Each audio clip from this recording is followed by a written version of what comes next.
And as we come to this story, in Genesis chapter 37, we are introduced to Joseph. In Genesis chapter 38, there seems to be a chapter that's out of place, because now we read about Judah and Tamar, the worst moment in Judah's life. Why is that there in the midst of the story about Joseph? Because it's not about Joseph, it's about Judah. Well, why show Judah at his lowest point? Because God has to redeem Judah for him to take his place as the head of the family and to be identified as the promised seed because of the electing work of God. And so God redeems Judah. And in what moment do we see Judah's redemption? When Judah says to his father, Jacob, send me with the boy Benjamin. I know you love him. And if anything happens to him, I will be his substitute. Joseph tries them, and he takes Benjamin and says, I'm keeping this one. Jacob says, it'll kill my daddy. Take me instead of my brother as his substitute and put his punishment upon me in order that my father may be pleased by his redemption. Does that sound familiar? Judah goes on to have a son.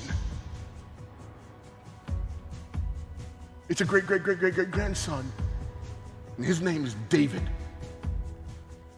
David, just like his father Judah, shows up on the scene like this great-grandfather of his. And what does he do when he shows up on the scene?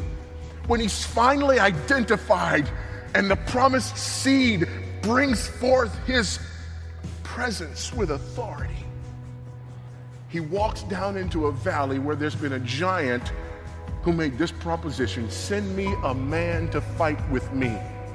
If he defeats me, we will serve you. If I defeat him, you will serve me.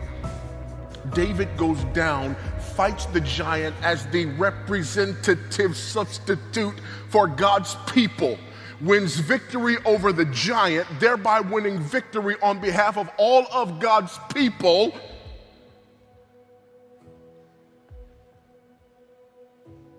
There's a covenant made with him. And that covenant promises a throne and a king.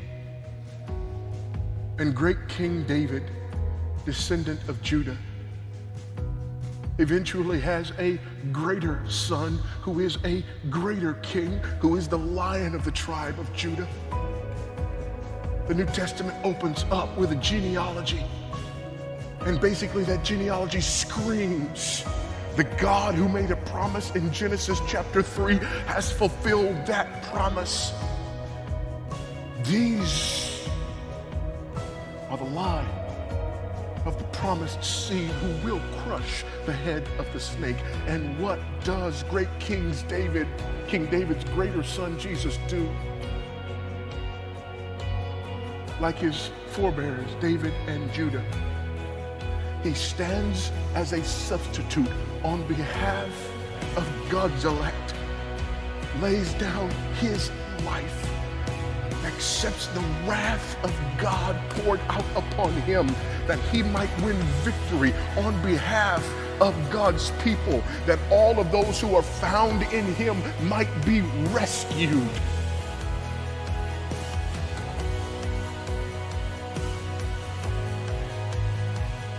Genesis chapter 41 important.